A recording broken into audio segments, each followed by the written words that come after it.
Right, boom, we're back, Squeeze the Neck podcast, and today we're home, Brixton, the home of, well, everything, we'll get into that later, but with my new mate, Mark Ormrod, did I say that right? You did. Bosh, because I've been butchering names like a motherfucker lately, so I got one right, guys. But thank you very much for doing this. I said before this started, I've had Royal Marines on before, and I called them. I've told them they was in the army and didn't go down well. Out. That's it. So that was the end of that. But Royal Marines veteran, triple amputee, correct. Purple belt in Jiu Jitsu, all round bad motherfucker. Wow. You'll do a better job of introducing yourself than me, mate. Tell us who you are. I think you just covered most of it. Did I? My name's Mark Ormrod. I'm a retired Royal Marines Commando. Joined the military at 17 in 2001. Served in Iraq in 2003 when I was 19. Left for a brief period to become a civilian, which I failed miserably at. I retrained as a bodyguard over in South Africa. Came home, struggled to get work in that world, so was working as a nightclub doorman in 2006 when they were just kind of regulating the industry. So it was pretty rough. I'm not a bully or a bad person, but it was just, I think they were trying to get rid of all of the thugs and bullies, so the police were just coming down hard, and I just found myself in trouble most weekends.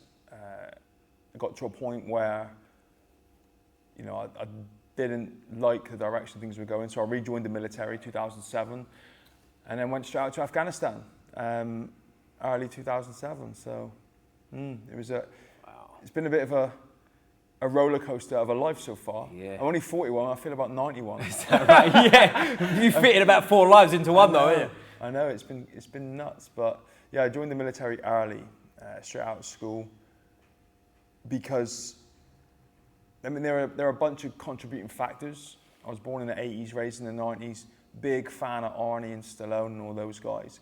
All my friends were slightly older than I was, so when I was coming to that period of I was on the cusp of leaving school, they had already done that, and I had a bunch of friends in the military.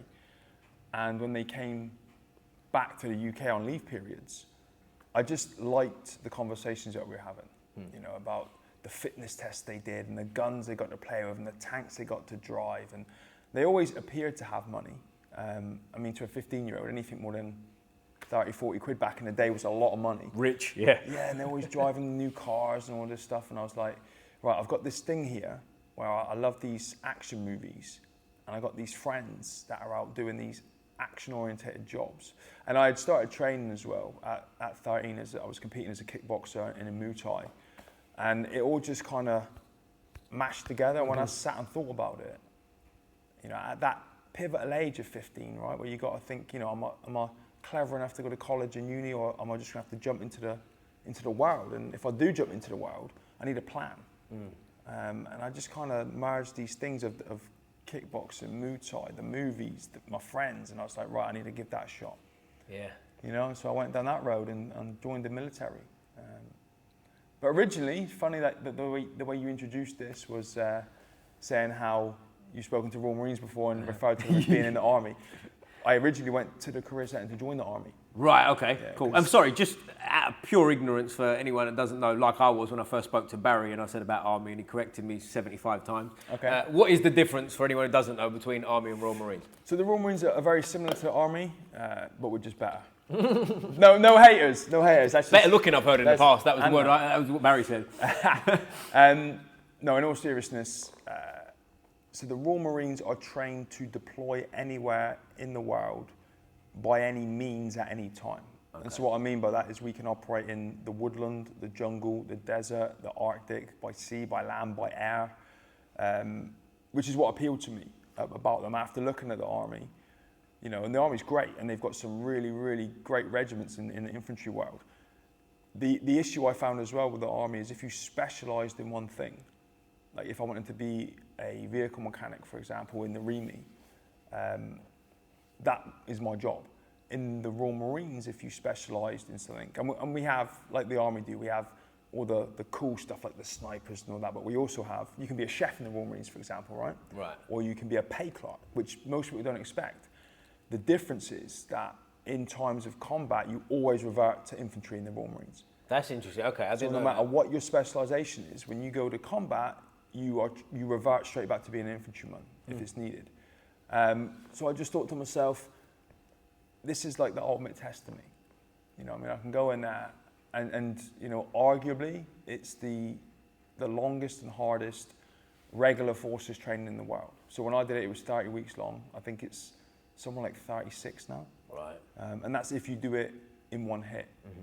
Most people don't. I was lucky I didn't get injured, so I managed to do that. But it is a prolonged period of time where you're getting hammered physically, you're getting hammered mentally. You know, I was only 17, so some of the hardest bits for me were just being away from home and having to adjust to not having my parents do everything for me. And you know, I probably spent the first 3 nights kind of, I don't know if I actually cried, but I certainly felt like it. Just being in a room, probably about twice the size of this one, surrounded by strangers, getting shouted at 5 o'clock in the morning, and just, the way I describe it to people is when you start it, it's like drinking from a fire hose. It's just 1,000 miles an hour and you can't take it in, and it's like drowning and it's overwhelming and you're just terrified and scared and overwhelmed. You don't have a clue what's going on and you're just trying to do it like minute by minute and get through it. And it was horrible. I hated it. And at 17, it's a kid, isn't it, really? Do you know what I mean? Like, you don't feel like you are at 17, do you? But I think when you put into situations, 17's a boy, isn't it? I'd never been away from home before. Yeah. So literally to me, that was a huge task. Is just spend the night away from comfort and away from my family, then another night, and you just, and that's really, if I'm honest, that's how I dragged myself through the training. I just broke it down to, because like I said, like 30 weeks is a long time. If you look at it as one giant block, it's overwhelming. And you've got summer leave, Christmas leave, Easter leave. So like I said, it's the best part of the year. But then I'd break it down into months, and then sometimes into weeks, sometimes into days. And then some of those days, I'd have to break down, it's like the school timetable. Everything's broken down to an hour or 2 hour blocks. I'd break it down into like those blocks and just say to myself, just get through the next hour, mate. Get through the next hour, draw a line under it, move on, and then concentrate on doing the next hour. And then and I struggled every day. Like it was horrible. I hated it, most of it. But I was very fortunate in that I had a lot of good friends. I created a lot of good friends who were older, wiser, smarter, and more worldly than I was, who kind of took me under their wing when they saw I was struggling with things and dragged me through it. And I struggle with a lot of things, all of it, the physical side of it, the pace of it, the new skill acquisition. It was all just insane, but you know, I was very lucky. I had some good people around me to get me through that. And did you commit, like when you started, was there any thought in your mind of like, fuck this ain't for me, I'm going back home? Every day. Oh, there was. It was a serious, yeah. Every single day, I just was like, fuck this. Like, I'm gonna go back and get a comfy job, put a suit on, you know, enjoy life and just live that way. Right. And I don't know how I did this. Are you familiar with the Commando Training Center? No. All right, so you've got this textbook military base. Right? Which is where? It's in Exmouth in Devon. Okay. But it's a training establishment, so it's just constantly churning, you know, lads through this recruitment process. And we've got this infamous thing called the bottom field, which is where you start putting your kit on, climbing up the ropes, going under the nets and all that kind of stuff. And where we do our training, we've got our own dedicated train station, like a platform. It comes from Exeter, and it stops there, and that's where all the recruits get off, and they're met by somebody, and then they're marched through. And I was able, I don't even know how this thought came into my mind, but I thought, imagine when you're sat on that train, right? And on that train, you can see all these people climbing the ropes, going under the nets and doing all that lot. And I thought that the minute, you know, like when a train starts and it goes, and you feel the wheels start, and I thought the minute I sense that, and I'm looking from the train to these guys doing the ropes and everything, I'm going to regret it. And I don't even know where the thought came from. And every time I wanted to quit, I just imagined myself sat on the train with my guts like falling through the floor, that feeling of regret instantly of quitting. And it just got me through some of the shittest points of it. Just the thought of, and then having to go back and explain to everyone that I failed, you know, and then trying to figure out, well, what am I going to do now? And how do I face my friends who are in the military when they're always going to look at me as the guy that quit and didn't make it? So I just kind of built these techniques, if you like, mental techniques where I could force myself to stay there until the end. And it's a big deal at 17 as well, wasn't it? Because as I touched on earlier, as a boy, what was you like physically at 17? Was you sort of a young man, or was you still a kid at 17 physically? Probably a kid. Yeah. And this is the funny thing as well, right? I was never the fittest, fastest, or strongest. If there were, every time we go on a run, or we had kit on and we're on a march, or we've got bargains on and we're going on a yomp, what we call a yomp, I'll always be in the last 15 to 10%. And I'm the bloke with the snot coming out his nose, who's crying and complaining and losing his temper all the time. But I was just able to keep going, just like a slow, steady pace. Then I just didn't stop. So there was nothing fancy about it. Yeah. Do you know what I mean? It was just like, I'm just that idiot that was too stubborn to stop when it got shit. Yeah. And you have to be physically fit, right? Right. But it's progressive. Okay. Like it's a high pace, but everything's designed so that when the next difficult physical stage comes, you are physically actually ready. Right. And you just have to kind of get yourself mentally ready to be able to do that.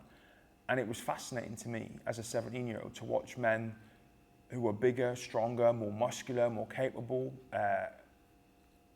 more aerobically fit, anaerobically fit, quit.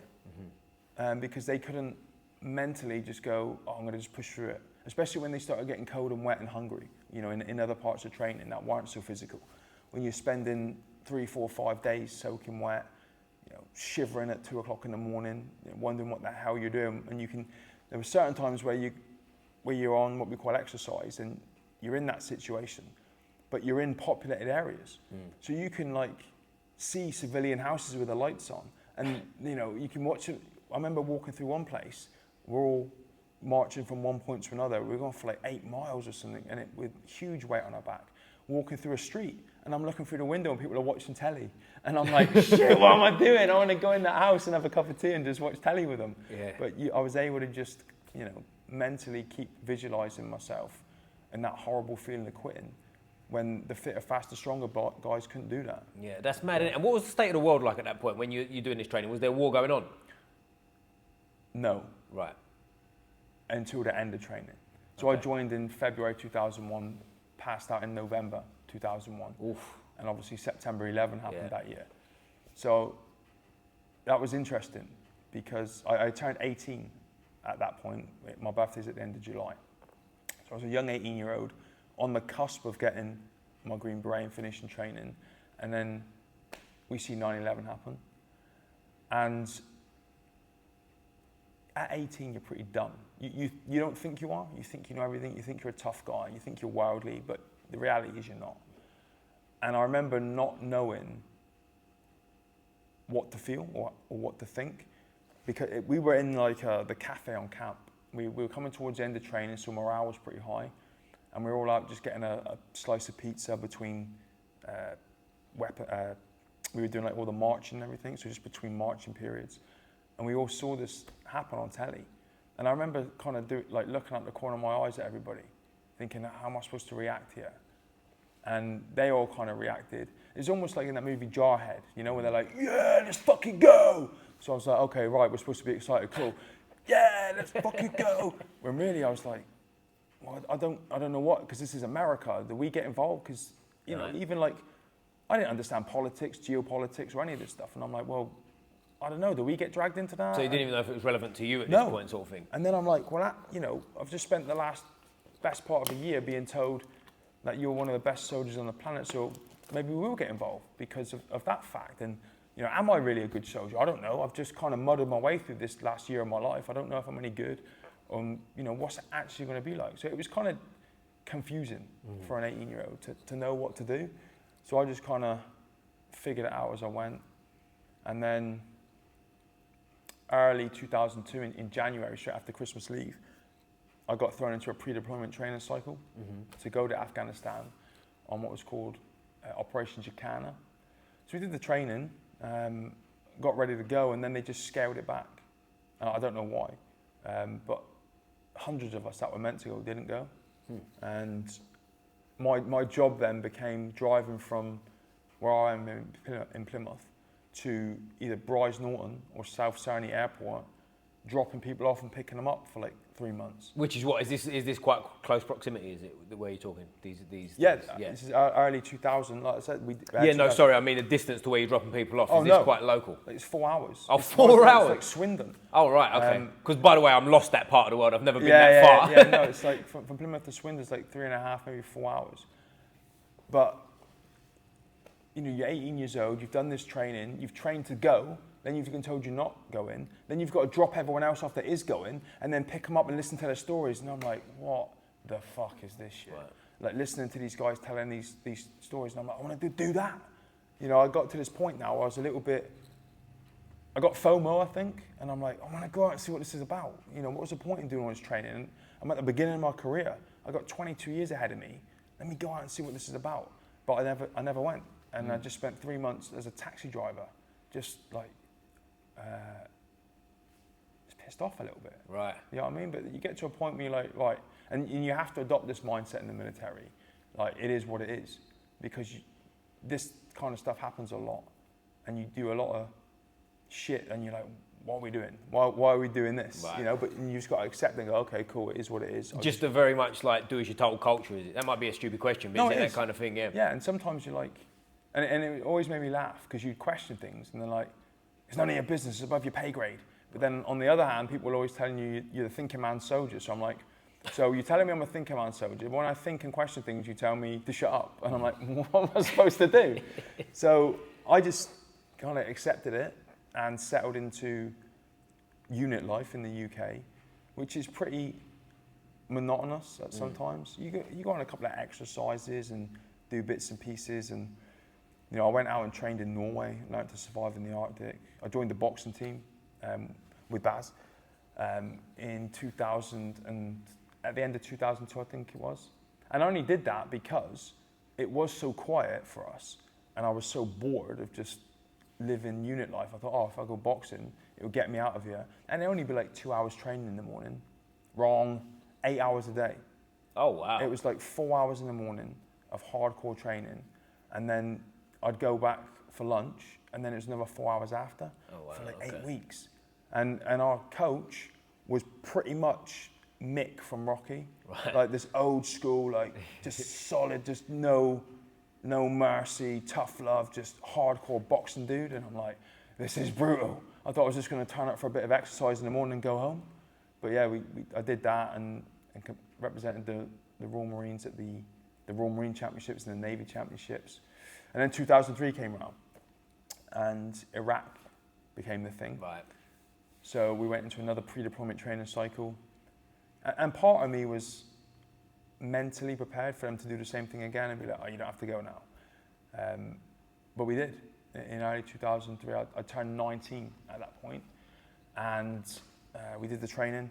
I deployed on what was called Operation Telic 1, which was, initially went to Q8, and we sat there for a good month, I think, just waiting for the Corps to go over the line.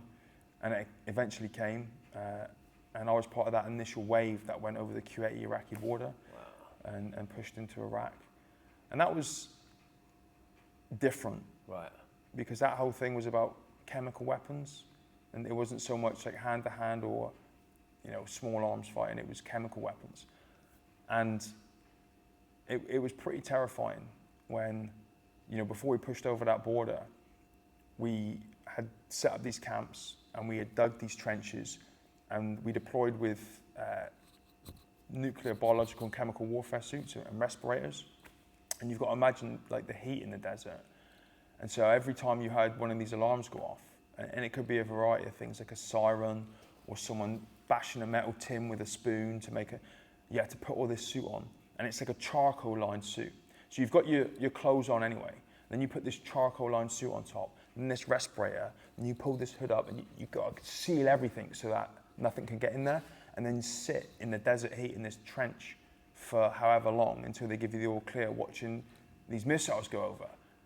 And through all the training, you got told, that a lot of the chemicals were colorless and odorless, so you didn't even know if it was around you. And you literally, I remember just sitting there sometimes looking through these kind of holes of this respirator, looking at my mates who was sat there, just waiting for my skin to start boiling or my lungs to start burning. And I'm like, this is fucking shit. Like, what? I can't fight this. And, you know, fortunately that never happened. And then when we eventually pushed over that border, some of the lads went to the palace, some went to the oil fields. I went to a place called Azerbaijan Naval Base and set up in there. And it was pretty uneventful. Really? For the 3.5 months, I never fired my weapon.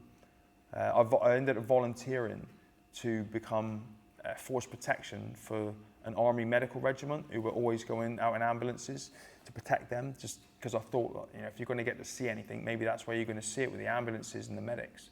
But nothing major. Just spent interesting, isn't it? like 3 months just, you know, for me personally, just chilling.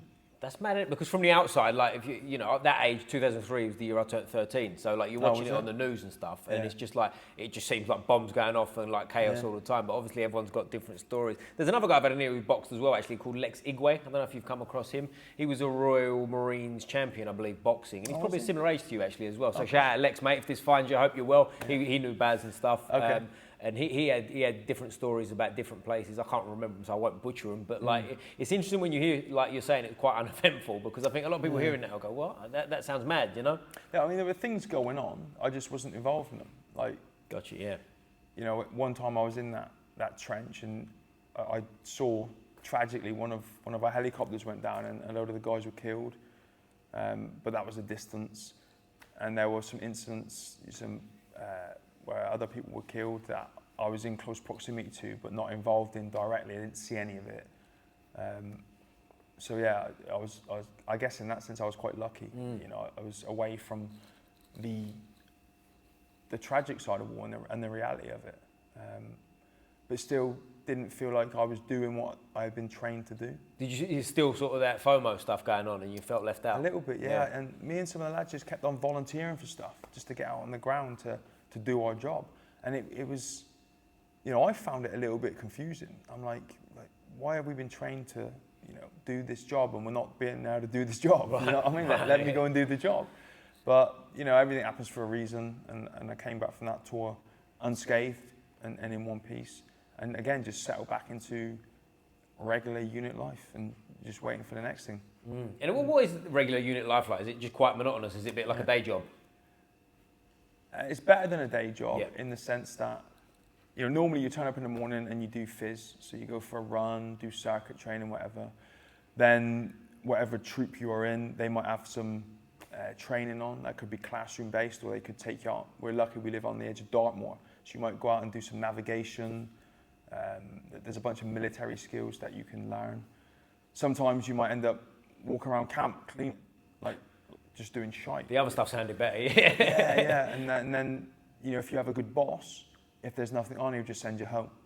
Oh, really? Oh, wow, yeah, okay. If you got a rubbish boss, he'll just keep you around doing absolutely nothing until 4:30 every day. Right. So it depends where you are, who you're with, who your boss and your team are. But yeah, it can get pretty monotonous, just sitting around, not doing much. Yeah. But on the other hand, you know, you get paid to stay fit, which is great. Right, yeah, I was going to say the morning phys ed sounds pretty tasty, doesn't it? Yeah, and you know, the culture in the military now is BJJ is the most popular sport there. It wasn't even a thing when I was. Is it now even more than boxing? Because like I think military, my mind goes to boxing. Yeah, boxing was, but I wasn't a big fan of boxing. Really, I just did it because of my experience in kickboxing and Muay Thai, and they didn't offer that at the time. So I thought, okay, I've had a couple fights, and I've got a bit of experience here. Maybe it will be the same. Maybe because of my naivety, because I'd done kickboxing and Muay Thai, boxing felt very limited to me. Right, you know, I remember competing, and you get a guy in the corner, and my instinct went to grab him, clinch him, and start doing knees, and I'm like, stop, and I just felt like it was restricted. Yeah. Now I watch boxing now as a very, very casual fan, and I think I can understand how much more is involved in it now, with so much like your footwork, and I never knew any of that stuff. You know, it was just trying to swing in punches and trying to, you know, knock people out, which is the lowest level I think of what boxing is about. But yeah, apart from that, unit life is a little bit monotonous and boring. And how long does that last for before you're sort of back in action, if you like? Who knows? Yeah, it can be just one of them. You're just there until they tell you. Yeah, and the problem back in the day was, so if you were proactive, like I wanted to do courses, training, learn how to parachute, you know, even educational stuff. If something came up, I wanted to do it. But back in the day, you had to fill out like a paper form.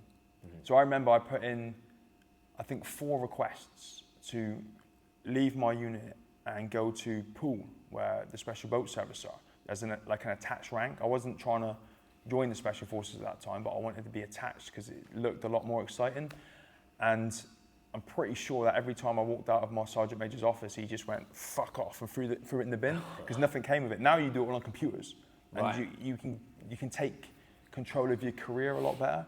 But just to break up the monotony, I was putting in these courses to go to, you know, learning a parachute, to get better at maths, or whatever was available. I was trying to do it just to stimulate myself a little bit. But yeah, again, you know, if your boss didn't want you to do things, he just didn't do them. Wow. So it's trying to break up that monotony. That's that's interesting, isn't it? Because like you say, like for youngsters looking, say what you said now, it's all computer based. They'll think that's just always been the way of the world. When I was explaining, I'm showing my age a bit here now. I was talking to someone on the mat the other day. I was trying to explain what a VHS tape was, and they didn't even know what a DVD was. So like, this is a whole minefield to open, isn't it? Yeah. But like, if you go from there, what was the next sort of deployment for you, or how did life go from there? So I left then. Oh, you okay? Yeah, I met someone. She fell pregnant with my eldest daughter, Kezia, who's 20 now. So I looked at my life and I thought, okay, I've got a Green Beret at 18, been to war at 19, deployed to the Arctic, done the whole boxing thing. You know, I managed to cram a lot into that first 5 years, and I thought, now I've got responsibilities, I'm going to leave. And I didn't know what I was going to do. I knew it was going to be in like the emergency services world, because I thought that would be similar, like with the police or the fire brigade or something like that, where it's a bit adrenaline based, but didn't have a solid plan. So I put my notice in to leave, and what you normally have to, if you're lucky, you put your notice in, you've got 12 months to sort your life out. Probably 10 months into that, me and my daughter's mum separated, but I could have took my notice out to stay in, but mentally I'd already left. And I took the money that they give you in the military and a little bit I had saved, and applied to go on a bodyguarding course in South Africa, like 6 weeks in South Africa. So left, went out there, did that course. That was phenomenal. I don't think, there might be now, but back in 2006, I don't think there was anywhere in the world where you could train in that industry to the level that they do out there. You know, like I did a week's first aid training. It was quite intensive, like 12-hour days. And then on the weekend in South Africa, they have volunteer ambulance crews, because it's so violent. People train as medics and then they volunteer to go out on the weekends. So we would go out on the weekends in like these converted Volkswagen camper vans. And it's like 8 o'clock in the morning on a Sunday, and I'm under a pickup truck with some guy with 3 bullet holes in him with a week's training, saving this guy's life. And they're like, go on, the instructors are like, remember what you were taught, Mark, go ahead. And I'm like, are you gonna help me, because this guy's gonna die? No, you're good, you're fine. And I'm like, this is nuts. Like, I don't know anywhere in the world where you'll be able to do this. And then at lunchtime, you know, I'm helping deliver a baby, and I'm like, what the hell? Like, this woman's giving a bath in her house, and I'm like, they're like, get in, Mark, get stuck in. I'm like, okay. And then I think after that, it was silly little things like somebody who was diabetic, they had to help with their blood sugar or something.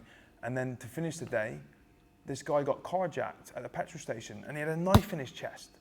And all the way through the training, I remember thinking, if there's one thing I don't want to do, it's like, you know, when someone gets stabbed in the chest and their lung starts to overinflate the other side, you've got to kind of feel here, go down 2 or 3 ribs, I can't remember exactly, go in with a cannula at like a 45-degree angle, and then at a certain point, change the angle, and then all the pressure, and I'm like, that's the thing I don't want to do ever.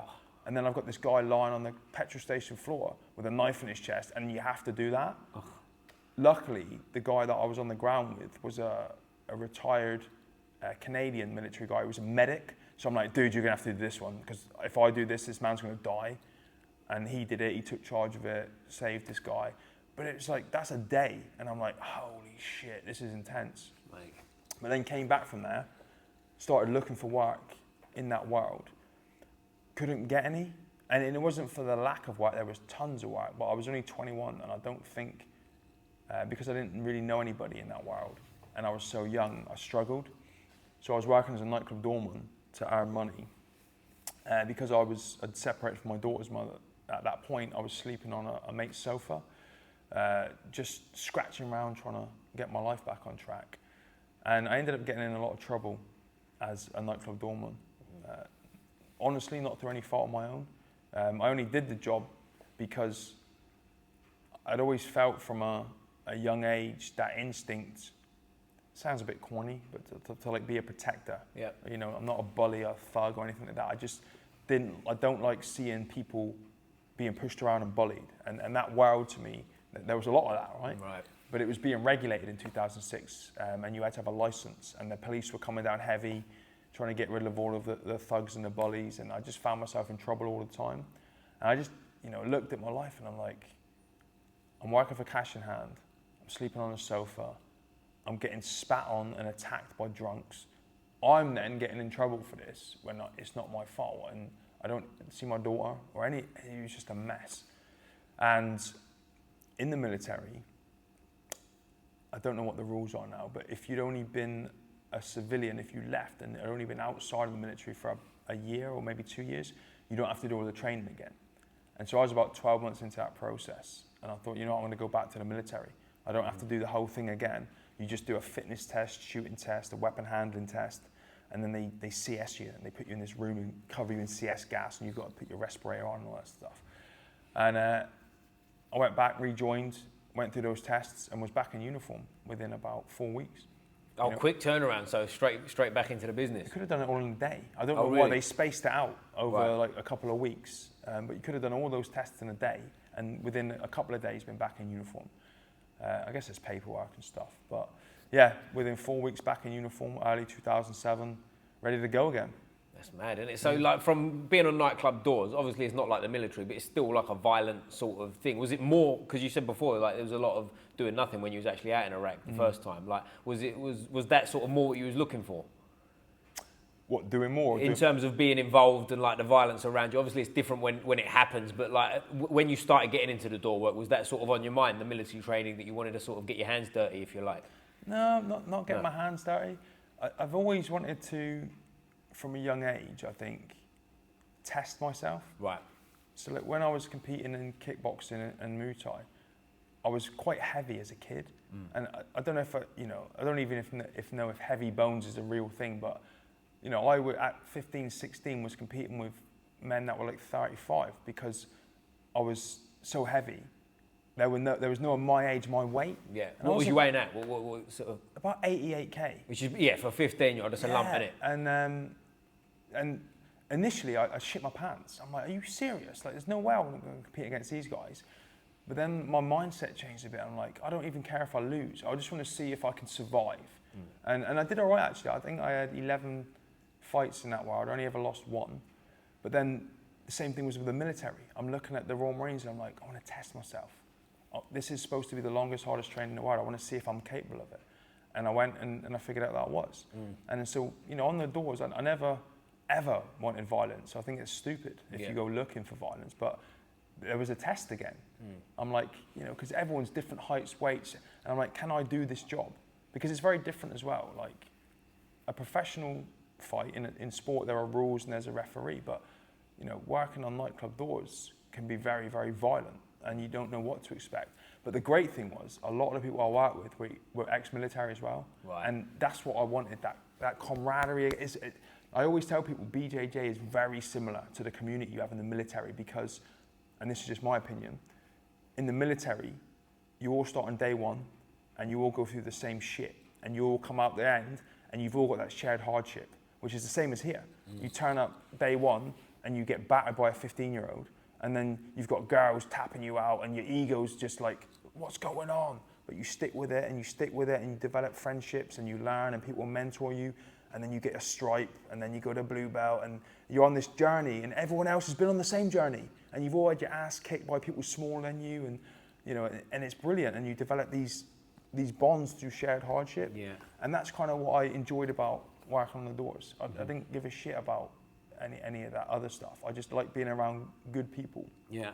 And I like helping people that needed, if they were getting bullied or there was a threat of violence, I liked, protecting them as best as I could. Yeah, but it's interesting you say that as well, like on the doors and stuff, obviously there's no rules. And like, I think it's easy sometimes to come into BJJ especially like certain rule sets, and it's quite sanitized in a way, isn't it? You can be there, but I've been, obviously I'm not comparing it to that, but like being in action in Iraq and stuff like that, but like.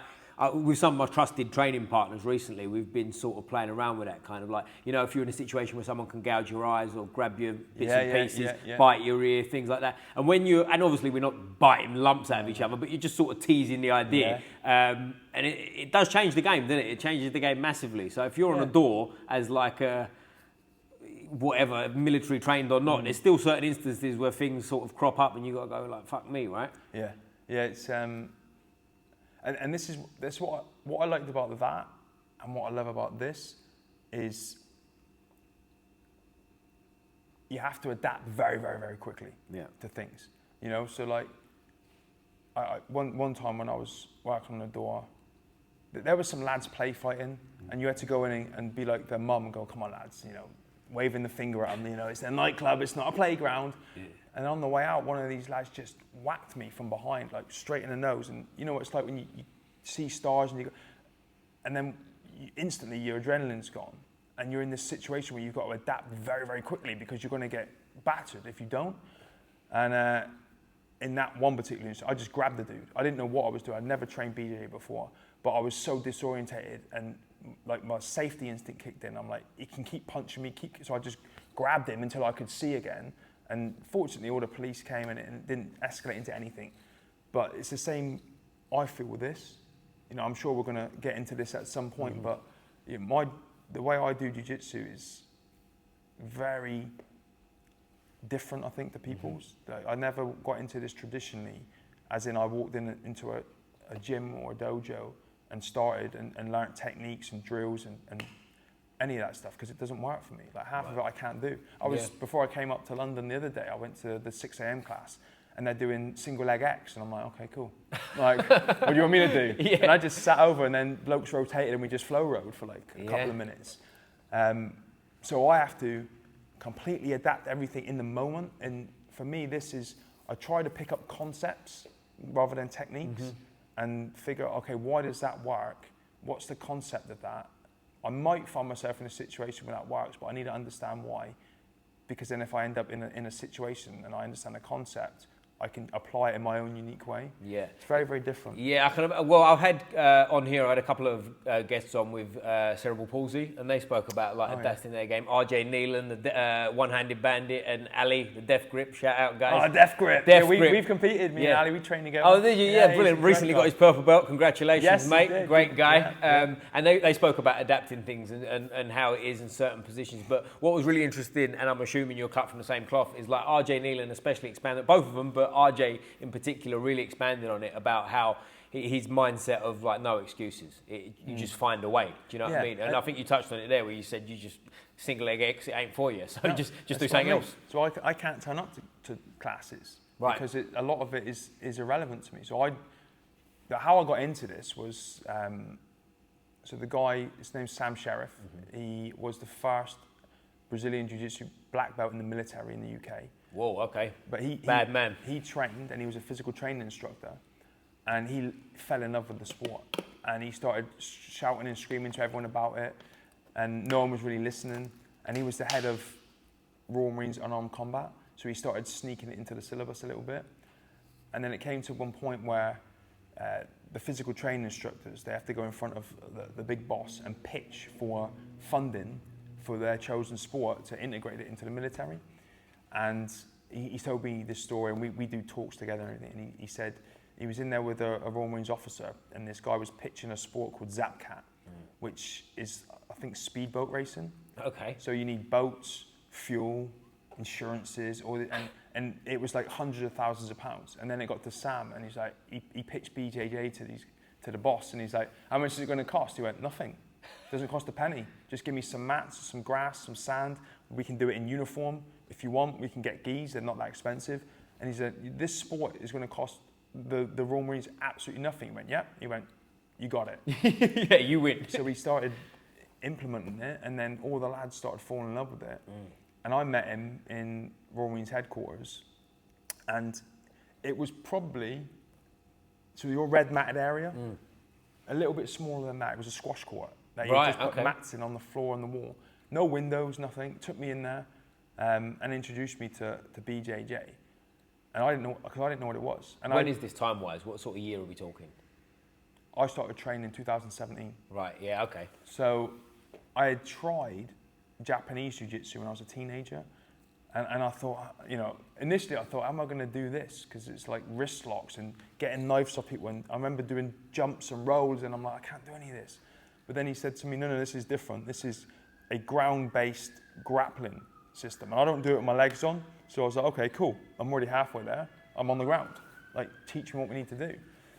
And we spent about an hour. And I don't know if you remember the first time we did it, but because my body and everyone's body isn't used to being inverted upside down, I remember just feeling seasick. I think I nearly threw up because my head, because I'm getting rolled around, everyone put upside down. I'm like, bleh, by the end of it.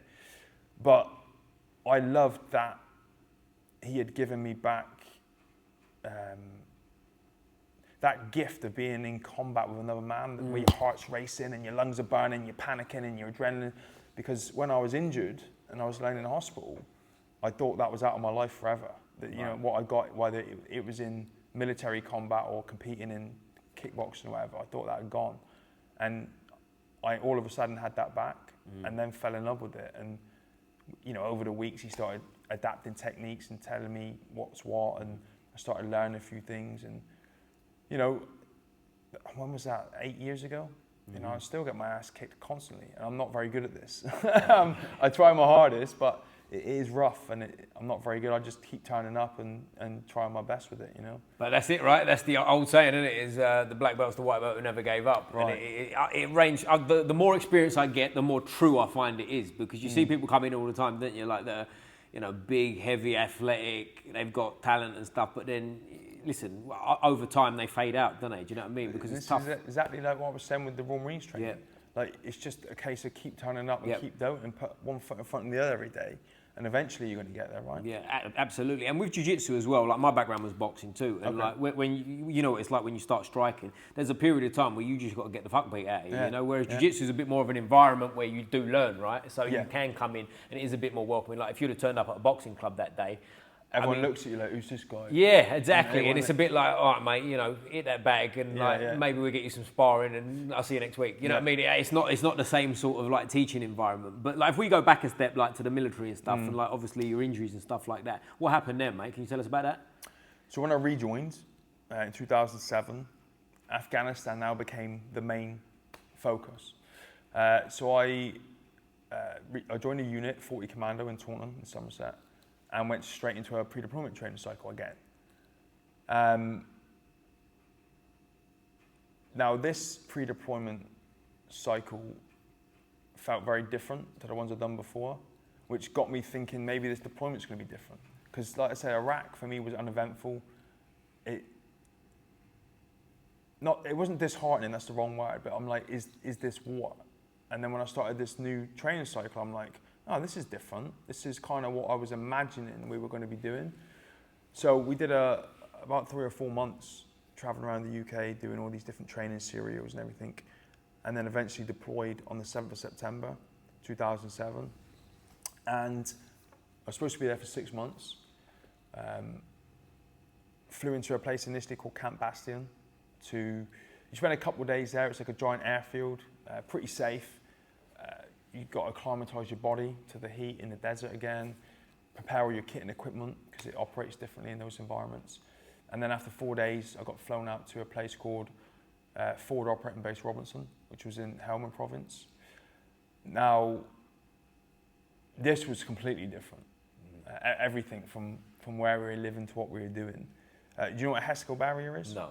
So imagine a cage, right? It's about, I think they're about 3 foot long by 3 foot wide, square cage with a sandbag lining in it, and it gets filled with dirt and grit and sand. It's just like a giant sandbag effectively, but they make perimeter walls out of it.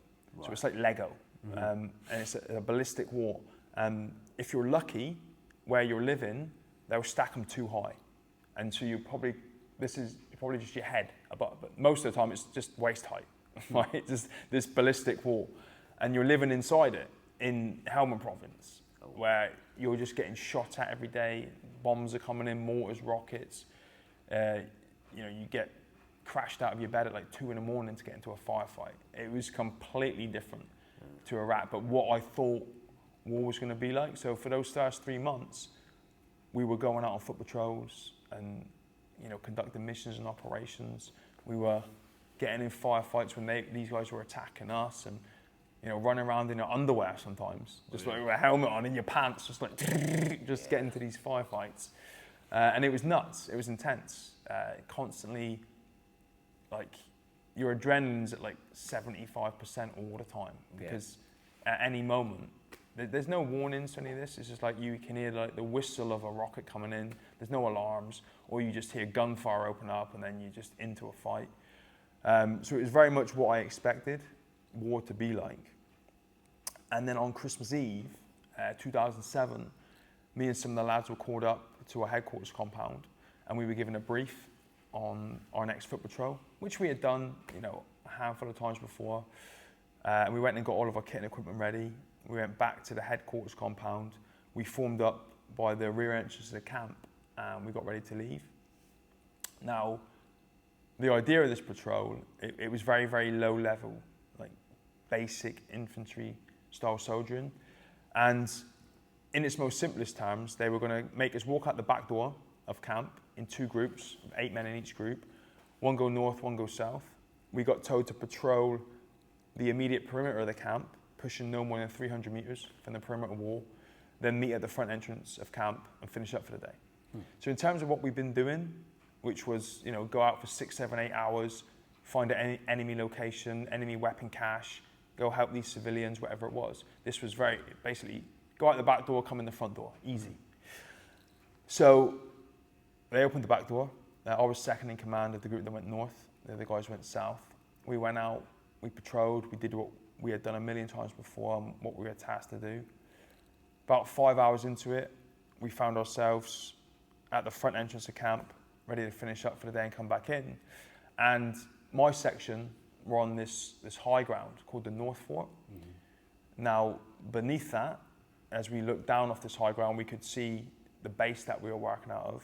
And then down beneath that were the other group of men that we were working with. So when you're on high ground, tactically, you're in a very advantageous position, because not only can you see everything around you, but when you're in a firefight, it's a lot easier to fight going down a hill than it is up. So our job in that instance is to give protection for that other group. They will then get into camp, get behind that perimeter wall where they're safer. They will then provide protection for us, and we'll go back in. Very standard, basic, low-level stuff we've done 1,000 times before. Now, normally, what you want to do, if you're out patrolling and you go firm and you stop, you want to get behind a building or a wall or a tree or a rock or something that's going to give you some sort of cover. But because we're on this high ground, we didn't have any of those options. And all we had, like 4 or 5 meters to my front, was like a shallow bowl in the ground. Everything else, you know, there was nothing. There were no luxuries for us. So I thought, okay, we jump in there, we get on our bellies. Because we're on the high ground, anyone looking up at us is going to have a difficult time to see us, which means they're going to have a difficult time trying to mortar us, shoot us, rocket us, whatever it is they chose to do. So that was the best option that I thought we had, given the terrain we were working in. So me and the lads jumped in. The guy in charge took his half of the section. He started giving them fire positions. My half jumped in. They started taking their fire positions.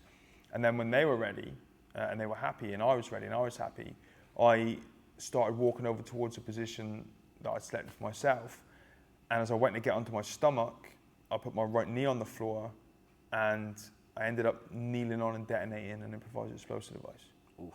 And what was, I mean, this is going to sound really stupid to ask, but like, when that first happens, are you aware of what's going on? Is it painful, or is it just like all a blur?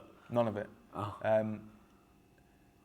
The terrain that we were working in was very sandy, very dusty, and there was no pain. So when I triggered this thing, this explosion obviously went off, this huge dust cloud was created. I was in no pain, but instinctually just thought we were under attack. I thought someone had took a pot shot with a rocket or a mortar, and that had exploded nearby. And so when my adrenaline spiked and that instinct kicked in, I thought, okay, we're in a firefight now. Let's ID the enemy, neutralize the threat, and get out of here. Now, I couldn't see anything because this dust cloud had been created. And I knew that behind me, down on that low ground where the other group were, there was a little forestry block, and everything else around there, we've been working at, you know, we knew the ground intimately, but everything else around there was just like flat mud farmers fields. So my instinct was, if anyone's attacked us, they're going to do it from that tree line, because we're not going to be able to see them, and they can leg it and they've got cover.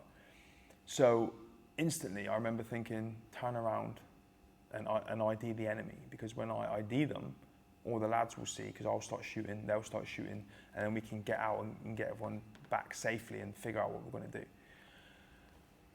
Now, in my mind, you know, I was going, turn around, Mark, turn around, ID the enemy, you know, start shooting. After 4 or 5 times in my mind of saying that, I realized that, and I couldn't see anything, but I knew that my body wasn't moving, and, you know, because I thought, you know, I'm going to be doing this, right?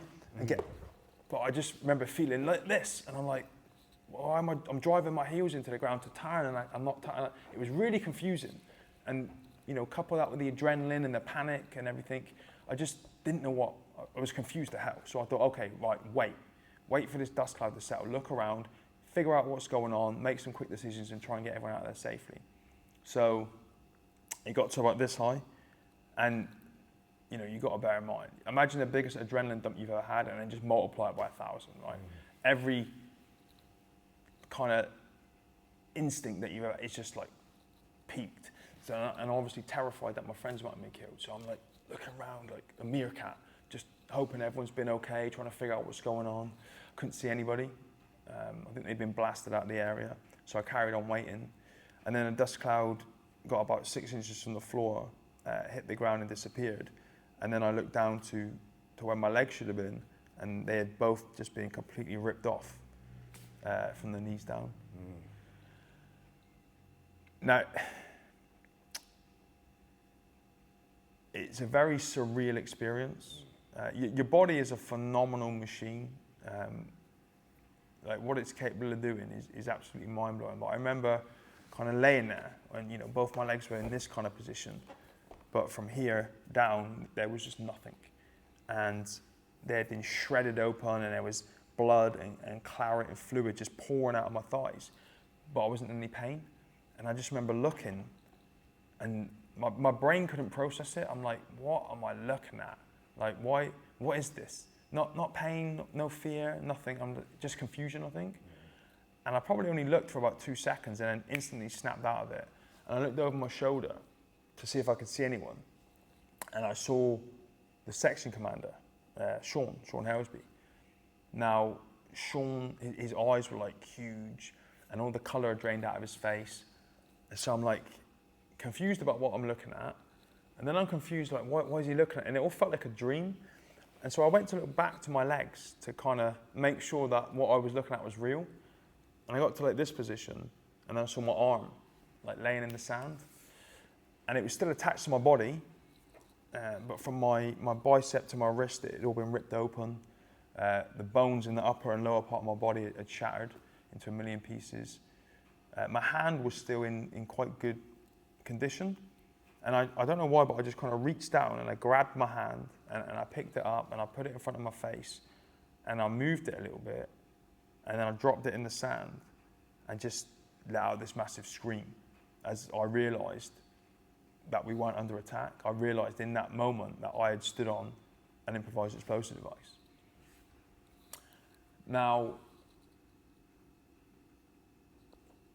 if you could write down, like, what is the worst possible scenario to evacuate a casualty from, this is probably it. Now, I've read the report that was written. We were working with some American Special Forces guys, and one of their jobs was to go in and clear these areas after an incident, and they write a report on it. So you've got to imagine I'm on high ground, which is difficult to get to anyway.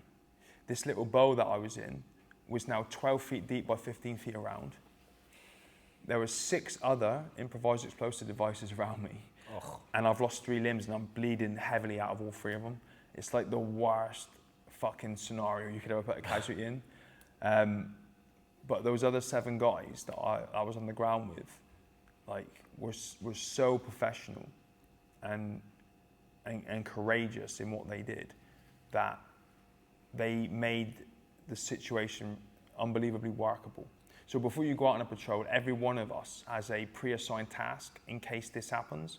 So one of them straight on the radio, calling back to headquarters, giving a casualty report. You know, one of them who's close to me will get on his belly, pull his bayonet out, he will stab the floor and then put markers left or right for when the medic gets there to show it's a safe route. You'll have someone else close to me constantly talking to keep me conscious and awake. And they've all got different jobs, and one of them will be coordinating all round defense in case there's a small arms attack. So they all did that perfectly, and because they did, the medic got to me very, very quickly, put tourniquets on my leg, got me to put the tourniquet on my arm, scooped up what was left. My right leg was still kind of attached, and my arm was. So scooped that up, put it on my stomach, put me onto a stretcher, somehow got me out of this 12-foot hole, off this high ground, into a vehicle. The vehicle was driving, it started going up a hill into the front entrance of camp that we were supposed to walk in. And then because the ground was so bad and there were so many holes and divots, it hit a pothole. The medic fell out the back. I fell out the back. The driver swung round, reached out to grab something to hold me in, and ended up grabbing, my femur was poking out my right leg. So he grabbed the femur bone coming out my leg, held me half in, half out the vehicle, drove me to the helicopter landing site. And the last thing I can remember is this Chinook coming down. And then, you know, it's got 2 propeller blades, and they create this massive sandstorm. And then the exhaust was like, all the heat was just beating down on me. There's sand and stones pinging off this vehicle everywhere. And then I blacked out. And that was the last thing I can remember. And like, mate, I mean, how you still here is my first thought on that, right? How did you survive that? And like, if we all get injuries on the mat, right? So like, I know what it's like if I've pulled a calf and I can't shoot a double leg properly, I'm in fits for days. Like, so something like that is obviously such a massive I'm assuming, well, not assuming, there's obviously a massive rehab to that and like a lot of mental side of stuff that goes with it. But how does it look on sort of your first consciousness after waking up from that? It's funny, you know, I might actually do a podcast series with lads that I know and ask them this, because I'm really curious to know their experience. But so this was Christmas Eve. My first memory was the 28th of December, and I was laying on my back, and I woke up, and I was choking, because I had a feeding tube down me and a mask on, and I couldn't open my eyes. It's so bizarre, like, the exhaustion. And obviously I had a lot of drugs going through me as well, but I remember trying to open my eyes and I couldn't. Like, I was trying to channel every ounce of energy I had to my eyelids and I couldn't open them. But I could make out the blur of the ceiling lights and I could hear everything. And I could hear voices around me. And because of the drugs I was on, everything was repeating. It was like an echo every time a nurse or a doctor was talking. But I could hear my girlfriend's voice at the time. And I couldn't speak, but they saw me choking, so they pulled the tube out, and I was just muttering. Literally, I could just go, that was it, that's all I could do. And I don't know why I did this. Obviously I do because I was in love. But I proposed to my girlfriend. She was like, what did you say? What did you say? And I couldn't open my eyes. And she's like, did you just ask me to marry you? And I just kind of smiled and then passed out. I was just exhausted. And then I don't know if they did it intentionally or not, but I was only in intensive care for 7 days. And every day, I think they were weaning me off the drugs so I could be conscious for longer. And sorry, this is obviously still in Afghanistan. This is No. Oh, you're back Birmingham. Oh, you got back already? I got to Birmingham Christmas Day. Oh. Yeah, no, they didn't fly my girlfriend to Afghanistan. No. Wow. We were in Birmingham. And I remember waking up, and on the first day, I thought I had just lost some toes and some fingers. Because it's very much, you know, you're on ketamine and all these things. It's just a wild ride. And then the next day, it's like, oh no, I've lost my feet. And each day, it was like getting more and more. And to the point where I had to get my dad to scratch my nuts to prove that they were still there to me. Because I was like, Dad, just please tell me that this hasn't happened. And luckily it hadn't.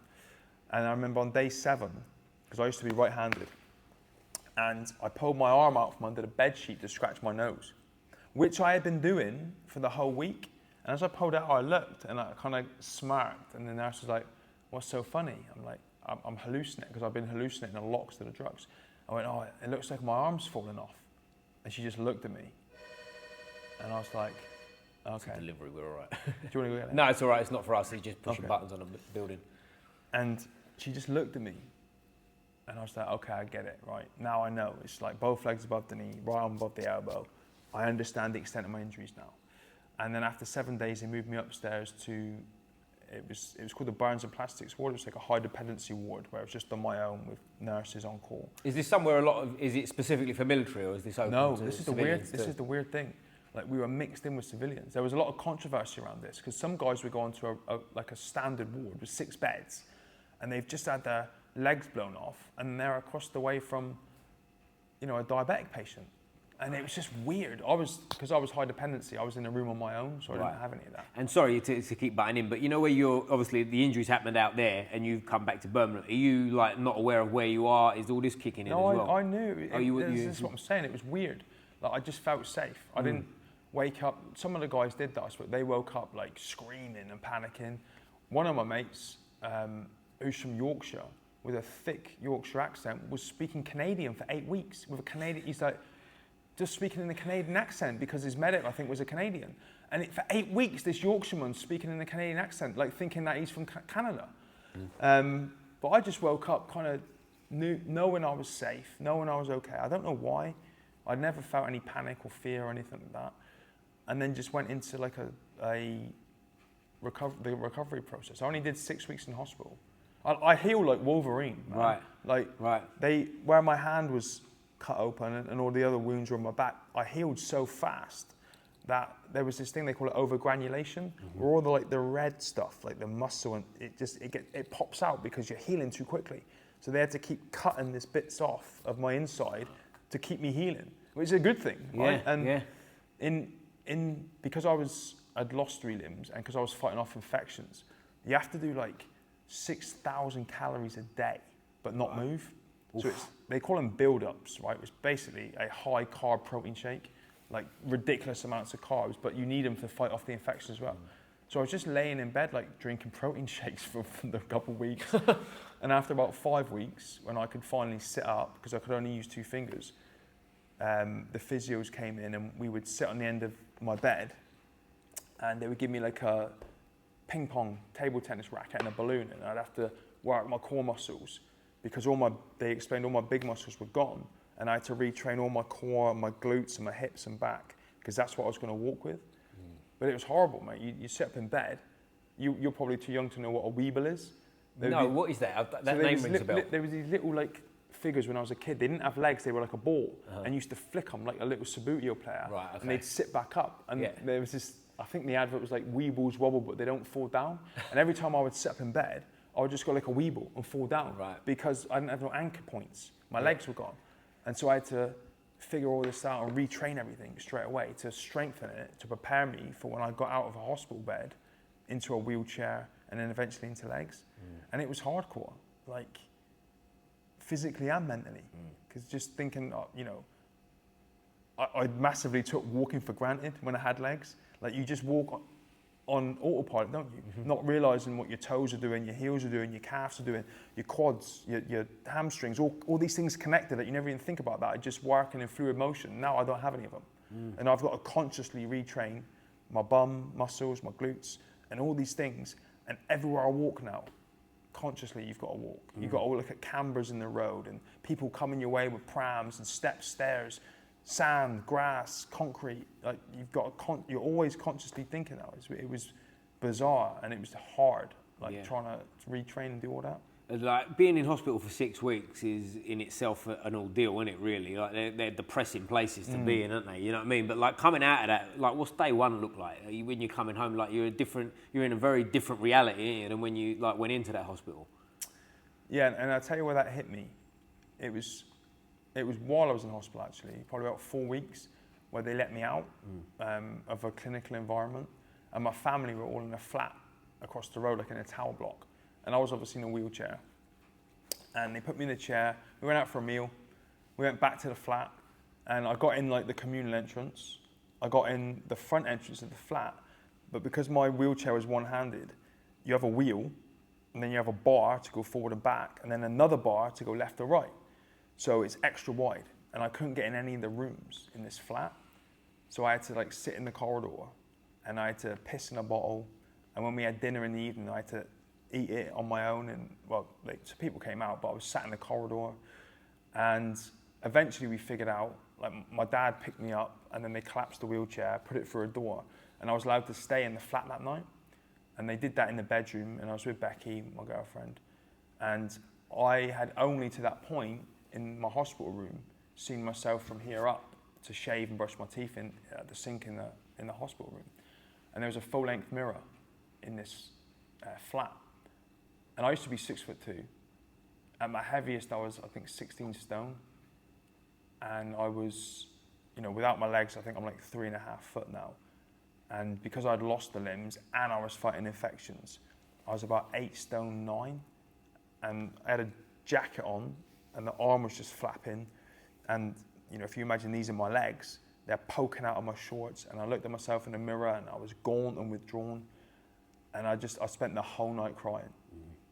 Just literally like, just crying like a baby all night about it. And like, I've gone from this dude who was a Royal Marine and physically capable and mentally on top of things and I was only 24. And I'm like, shit, I've got a long life of living like this. And it was brutal, man. You know, and there's a lot to be said for having a good cry. You know what I mean? It purges you a little bit. And I woke up the next day and I'm like, right, fuck it. Let's go. Get me out of the hospital, give me the legs, get out of my way, and we're gonna figure this out. And then I left hospital after 6 weeks, went to rehab, and the first time I put these on, holy shit. I underestimated it like crazy. I mean, the first thing you want to do when you put these on is just take them off. Really uncomfortable, eh? It just feels weird having this foreign object on your skin and your body, and it's just like, get off me, I don't want this. Right. And you have to get used to that. And then it's very, very painful in the beginning. And then it takes somebody missing both their legs above the knee anywhere between 300 and 500% more energy to do anything than anybody. Fuck. So even though I was fit, I could only walk one length of the parallel bars and then I'm done. And I'd have to go and rest. And I was like napping all the time, changing my shirt 6 times a day because of the sweat. And it was just brutal. Like, and then, you know, with that physical challenge, especially when you come from being physically able, comes a mental challenge of how have I gone from being able to run 30-mile runs across Dartmoor with weight on my back to not being able to walk 4 meters in a parallel bar. And mentally, you know, and in those early stages of rehab, when you're on medication and it fucks up all your sleep cycle, 2, 3, 4 o'clock in the morning when you're on your own and everyone's asleep and the nurse are on the skeleton crew and you're having all these thoughts, you're like, fuck this is going to be brutal for the rest of my life. But then you know that this isn't going to be the rest of your life because you put the hard work and the effort in and eventually your body will adjust and adapt, and mine has. But you've got to just suck it up for like 2 or 3 years, maybe more, and just go for it like every day and figure it out. And it was a hell of a journey. Like, you know, just like Royal Marine training, like there were days where I just wanted to go fuck it and quit. I'll get in a wheelchair, I'll have everyone running around making my dinner for me, pushing me, driving me about, doing all this stuff. But I don't know why my thought process was the way it was. But like a wheelchair to me just pissed me off. Right. It really just got on my nerves. I'm like, I don't want this. And a lot of people that are wheelchair users have said this, and I can absolutely attest to it. Like, people do treat you differently. And they don't do it on purpose, I don't think. It's just a weird thing where you're at waist height and you're almost invisible. And, you know, I remember Becky pushing me around, and our friends would like bump into us in town, and they would talk to her like I wasn't there.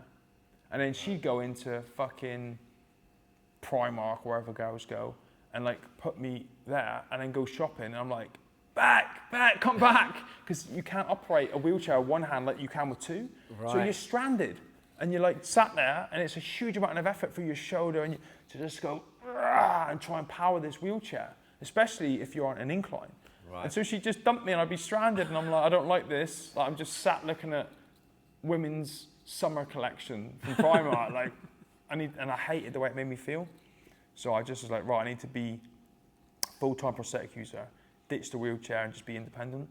So And you see, I tell you what's not funny is the wrong word, but you know what I mean when I say, like, I've had people on here, and just from on the mats and whatever, we've all met people that have been through some sort of, whether it's mental, emotional, physical, like things, and it seems like, from like my perspective, obviously I'm not with them all the time, but when you're around them, a certain type of character that when they sort of get past, I think you said 2 or 3 year period, right? Once you get past that period, it's like you coming here today is the first time I've met you in person. There's like an energy about these people that, like, a positivity and sort of, I don't know how to word it properly, but there's like a something about them where it's like you can feel they've turned that corner. Do you see where I'm coming from? And there's like a no feeling sorry for yourself. There's like a, this is me and this is where we are now. Do you know what I think it is?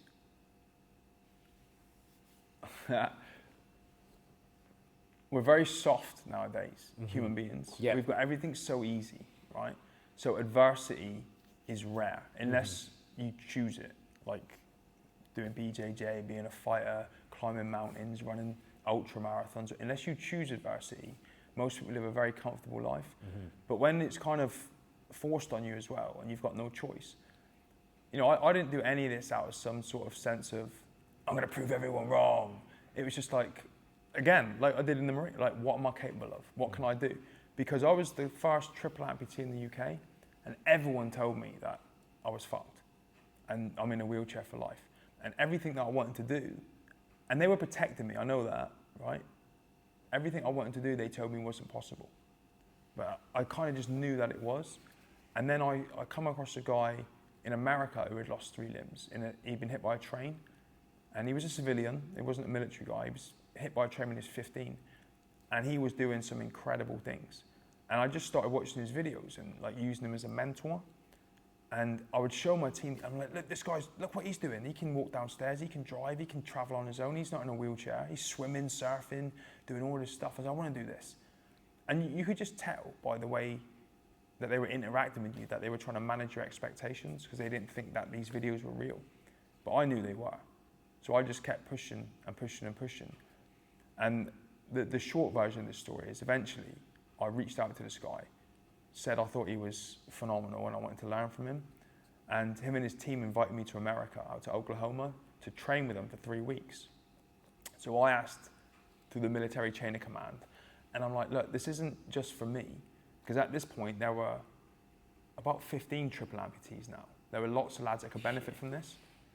And I went, if I can go out there and learn from these guys, I can come back and take these learnings and teach other people, and we can all live more independently. And they said I couldn't go. So I was at home for about a week, you know, like waking up at 2 a.m, stressed out, chatting with my wife about what I should and shouldn't do, because you're in the military, right? And it's yes sir, no sir, 3 bags full, so you do what you're told.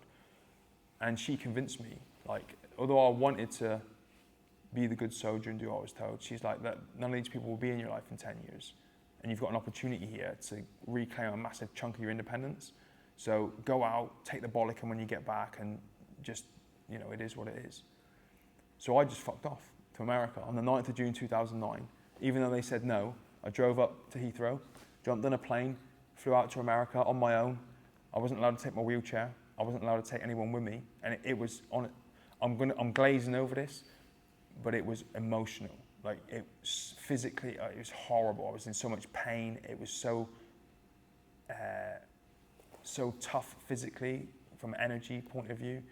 But I went out there and spent 3 weeks with these guys, and they just whipped my ass, like, constantly. Every day I'd get up, and where I'd normally get in a wheelchair, if my back hurt, or I had blisters, or my groin was cut, I had no choice, because I didn't have a wheelchair. I had to get up every day. I would get up like an hour before they would, and I would stretch off on the bedroom floor. You know, at night I'd put creams on. In the morning I'd put Vaseline on, because you got sore spots and rubbing and chafing. And then I'd spend about 10 minutes literally just warming up. You know, my hips would have to get warmer, my back, and all these muscles that were still under development had to warm up. And then I'd go out for another day of training, and then rinse and repeat just for 3 weeks. And it was awful. And on the last day, they took us to Texas, and we were riding roller coasters all day, and it was 109 degrees. and it was 300 to 500% more energy for me to get around, and I was not in a good place, like physically or mentally. But I remember walking back to the car at the end of the day, and I could see the car in the car park, and every step was like brutal. And I remember it was, to me, the only thing I can compare it to is in Royal Marines training, doing the 30-mile run across Dartmoor, like the way I felt.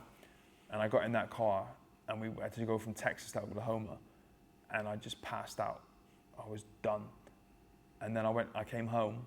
I mean, the 9th of June 2009 is the last time I ever used a wheelchair.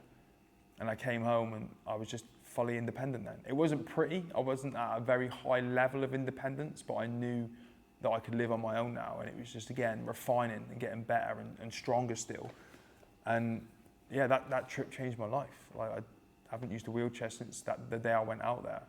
And it's just been non-stop ever since, man. It's crazy. And it's over 15 years now. So like, Jesus Christ. Yeah. Or over 16 years, isn't it? Sorry, don't do me on the maths. But like, it's I mean, that's like, it's a brave thing to do, isn't it? To just like disappear to America and say, fuck it, I'm here. And like go through all that pain. Because I think people see like people getting injured, whether it's as severe as yours or not, and they see them again in 5-10 years and go, they're all right now. But there's a hell of a lot in between that, isn't there, you know? Oh yeah, unbelievable. Same as this, right? Yeah. All the people that are up here at 6 in the morning, late at night, coming on weekends, just repping it out, just constant reps. All the hard work goes on, when the cameras are off and no one's cheering for you. That's it. And well, that's where my mind goes, and obviously it's completely different in terms of the intensity of it and stuff. But like when people like yourself, that I had a guy on here, Zaid, shout out Zaid, base 9 yard. He's a black belt in Jiu Jitsu. He's been blind since the age of 11, I believe. Wow. He lost his sight, so he's an 11-year-old boy, which is obviously unimaginable, isn't it, to lose your sight at 11. After that, he started Jiu Jitsu and became a black belt. And if you grab a hold of him, good luck getting that. Good luck getting away from him. So shout out to Zaid. I'll be with you soon, mate, for a training session. But that was one that stuck with me as well. Do you know what I mean? Like sitting there listening to it. It was like I had quite a long drive home after that one. I'm sitting there like I couldn't get my mind around it. You know what I mean? Like to start Jiu Jitsu is relatively brave thing to do for anyone, but let alone someone who can't see or someone who's a triple amputee and stuff like that. But let's get into that, mate. How did you find Jiu Jitsu and what was that like? So like I said earlier, that first session or two, I loved it. And then I didn't. So I was trained, there was a guy who came down, before Sam was a black belt, we obviously needed a black belt to oversee the Royal Marines Jiu Jitsu, right, to promote people and everything. His name was Jimmy Johnson. He's sadly passed away now, based out of Phoenix, what was Phoenix MMA in Bournemouth. Well, his son, Nathan, has been training since this high, right? And he was 15 when I trained with him. And obviously I'm like, I'm a Royal Marine, I'm the tough guy. And he just beat the shit out of me, right? And I remember he had me in his closed guard, and all I really knew at the time was like posture up, keep them off you, don't keep your arms straight. And I swear to God, right, where most people would just be like, trying to fight against the arm or whatever if they didn't know what they were doing. This dude just like looked me in the eyes like the Terminator and just sat up like slow, like and I'm like, what the fuck? And then just beat. I found out later he was like a Cage Warriors champion, but I didn't know who he was at the time. But I found out about 2 weeks later. But for that 2 weeks, my ego was in a bin. I'm like, I've just been bad. I didn't even care that I was missing. It didn't matter to me. In my mind, all I thought was, I'm a Royal Marine, I'm a grown man, and a 15-year-old just beat the shit out of me. But then this is what this is about. And then this is what I love about it as well, because it just boots your ego into the ground, right? And you get humbled very, very quickly. And then I fell in love with it again and started progressing and advancing and competing. And that's difficult. Like we said earlier, I've competed against Ali and some of those other guys in the para jiu-jitsu community, but it's very small. So when you go out there, you have to compete against able-bodied guys. Right. And I weigh, without my legs, I'm 58 kilos. And it's very rare to find a full-grown man that weighs 58 kilos. Right. So normally, average is, I'm competing against able-bodied people that's 75. And when it's like when you're competing and they've got the adrenaline dump. And for me, in that scenario, it's just survival. Like if I can survive an entire round and not get tapped out, as a triple amputee who's given up 20 kilos, I'm happy with that. Yeah. You know what I mean? It's not a cop out, and I've won one or two. But when I look at it holistically, I'm like, right, if I can survive this, that's what jiu-jitsu is at the lower level, is surviving, right? Someone bigger, stronger, beating the shit out of you. And then if I'm lucky, I can find a little break in their game and exploit it, but it's rare. Most of the time I'm in turtle position, just getting thrown around everywhere. With the lower belts, but this is the great thing, right? So with the lower belts, who give you more space to move and don't necessarily know what those gaps are more prominent, and then you can exploit them more. And that's when I feel like I'm doing all right and I'm understanding it. Most of the time, I'm against like purple belts, brown belts, good blue belts, and I'm just surviving. Yeah, you know. But to survive is like, even forget triple amputee. Like even to survive against a brown belt, good purple belt, blue belts, all them kind of stuff that compete a lot and they mean it. That's a fucking hard thing to do anyway, isn't it? Do you know what I mean? So like for you, I mean, the thing that comes to my mind thinking about like jiu-jitsu is not even so much the legs as much as one arm. Like to lock up submissions. How's that work for you? Is that something you have to just improvise and overcome? Yeah. You have to figure out over time what your high percentage ones are and let go of the others. Like, I can armbar somebody, but it's very low percentage. Right. And I've got my own, what I believe is my own unique armbar. I might give it a name at some point. But if you imagine, like, I can't really move well with these arms. If you imagine, you know, I've just broke out your closed guard, gone from half, I'm into side control, and if your arm's out there, I will pincer it around your wrist with my legs. And because they're so short, it's tight. Right. And then I'll slam their head out the way, drop my shoulder under their armpit, replace my hand with my head to keep them looking the wrong way so they can't roll into me, then reach down and kind of leverage up on the arm. And people have never really seen it before and it catches them off guard. Right. So there's some unique things. And I use this a lot in people's throats. Dear, good man. Not so much with a gi on, you can do like a modified Ezekiel or something. But a lot of the time it's just to irritate them, to force them to move. So I can do something better. And a lot of what I do is, I'm very aware it's very boring and dull. I have to wait for them to move. And sometimes I use their body as my limb, if that makes sense. Yeah, of course, yeah, You know absolutely. what I mean? Because I can't drive on my toes or do certain things. I have to use their body. But I think a lot of times, my situation also is quite confusing to somebody. So like where you would normally, if someone's got you in side control, you want to turn into them right and then shrimp out, I can't turn that way into them, going that way. So I'll turn away. Yeah. And then I think they're like, he's doing everything wrong. How is this guy a purple belt? And but that is how I do it. And then I'll tuck this and then inevitably, you know, try and grab my arm and do, but it's very difficult for them to do that. And I just tuck it. Yeah. And then I just got to protect my neck, which I do like this. And then you can almost hear the cogs in their brain turning. They're like, I don't know what to do. And then you can't grab a pant leg because I haven't got one. And they're like, what do we do? I can't use his legs. I can't do this. I can't do that. And they've got to figure it out. And it's worked quite well in some of the comps because this guy, first of all, most people don't know they'll be competing against me until they're on the mat with me. And I think, I've never spoke to anybody, I think their mindset is, holy shit, am I supposed to go easy on this guy? Or do I go full ham on him? And in my mind, I'm like, that's your fucking problem. Yeah, mate. you figure that out. I don't care, man. And they always go, do you want to start standing or sitting? Now, what I should do is say sitting. But I'm like, whatever, mate, I don't care. And I try and act like I'm much better than I am. And it's like the mental warfare. And they're like, oh shit, I might be in for a ride here. Now, most of them will sit. You know what I mean? Because, you know, in martial arts, there's a lot of humility and respect. So they'll sit. But some of them don't, and they'll just run and rush me, and I'm on my back straight away and trying to turtle up. But then they're going like full on like strength. Even some of the purple belts are like, just you can hear them grind. And then I'm like, okay, just stay calm, wait for them to gas out, wait for the gap. Sometimes it comes, sometimes it doesn't, like with anyone. Yeah. But yeah, it's just a lot of fun trying to imagine what's going through their mind. Like, am I supposed to batter this guy or not? And then from the referee point of view, I can tell you now, I don't know a single rule set for jiu-jitsu. I've never looked at it. Join the club, bro. Join the club. But I'm like, well, what's the point, right? Because if I turn up to an able-bodied competition and, you know, say I'm going for a knee on belly, I don't have any knees. So a referee who's looking at me, who's never seen this before, is like, do I give them points or not? And I can't expect them. You know, you see sometimes people lose their temper with the ref. What did you do? And they start complaining. I'm like, well, I can't expect this guy to know what to do.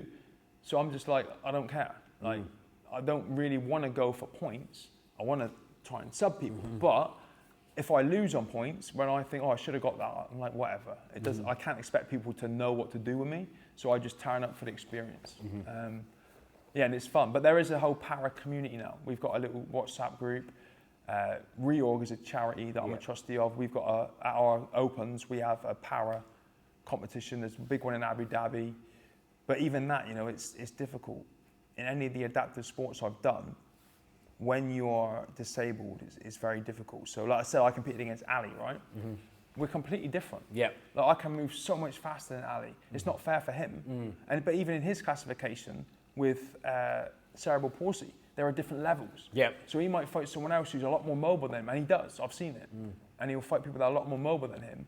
So you're like, well, this isn't really fair. Right. You know what I mean? And I could fight a triple amputee who's maybe below the knee, so they can stand on their knees, which to me is basically them being stood up. Yeah. And they can drive with their knees, and so it's, you just have to drop all the bullshit and be like, it doesn't matter, whatever. Like, I'm at the far end of the disability spectrum. You just got to adapt and figure it out. And you said it earlier, like, no excuses. I just got to figure this out and do the best I can with the tools that I've got, right? Absolutely. So. And what's sort of like going forward with Jiu Jitsu? I'm assuming, as we all do, black belt is on the radar at some point. But is there a particular tournament you want to win, or is this more just a lifestyle thing for you? I used to have the goal. I wanted to go to Abu Dhabi and win gold there. And then in my mind, and I always thought this when I was kickboxing when I was a teenager, you know, one of the things I wanted to do was open a gym. But I didn't think, and it's a bit silly thinking this way, but I didn't think I could ever be an instructor or in a gym unless I was a world champion. Okay. Which is dumb, right? Because you look at like John Danaher and all these guys, right? Yeah. And they're like the best coaches. But then I had this thing a couple of years ago. I thought, well, if I can go out to Abu Dhabi and say I'm the para jiu-jitsu world champion, I want to do that before I become a black belt. But like for some of the reasons that I just said, it's like it's a huge mountain to climb. Doing all that training and dedication to get out there, and maybe fight a guy that's just got one leg missing, right? Because they'll just trounce me, and then I'll be like, oh my god. So I've temporarily parked that idea, and I'm just enjoying training right now, and it feels different because there's no pressure. Like I'll compete this October at the Rio Open, but I won't feel the pressure to compete. I'll go. Ali will be there, the usual crew will be there, and we'll just compete and have fun. Yeah. You know, I've kind of took that pressure off myself. And like being a black belt, it's obviously the goal for a lot of people, right?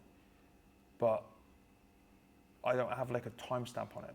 I want to do this for like 20 more years, 20, 30 years. And if it comes, it comes. If it doesn't, it doesn't. I don't really care. It'd be phenomenal to achieve that, but it's not my driving factor. I just like the people. I like the sport. I love what it does outside of this world as well. It's silly, right? You might get this. So I was coming back from Spain the other week with my family on holiday, and we're in the airport, and we had to get one of those buses that takes you to the thing. Now normally what I do is I would grip the handle and I'll tense and I'll be sweating, and I don't know why, but I was stood there and I thought, all right, Mark, open your legs a little bit. Even though I can't technically do that to my feet, in here I can. Right. So I flailed my toes out. And then as the thing was moving, I was moving my hips and I was flowing my hand around the bar. And this bloke's looking at me, and I think he knew what I was doing. I think he was a martial artist as well. He didn't have the cauliflower or anything. And I'm doing, like, just subtly. And I'm like, this is so cool. Like, this is what I learned when doing grips and stuff in jiu-jitsu. And I'm on a bus in the airport, and there's like technique of a strength. And I'm like, it's in all areas of my life outside. It's helped me walk better.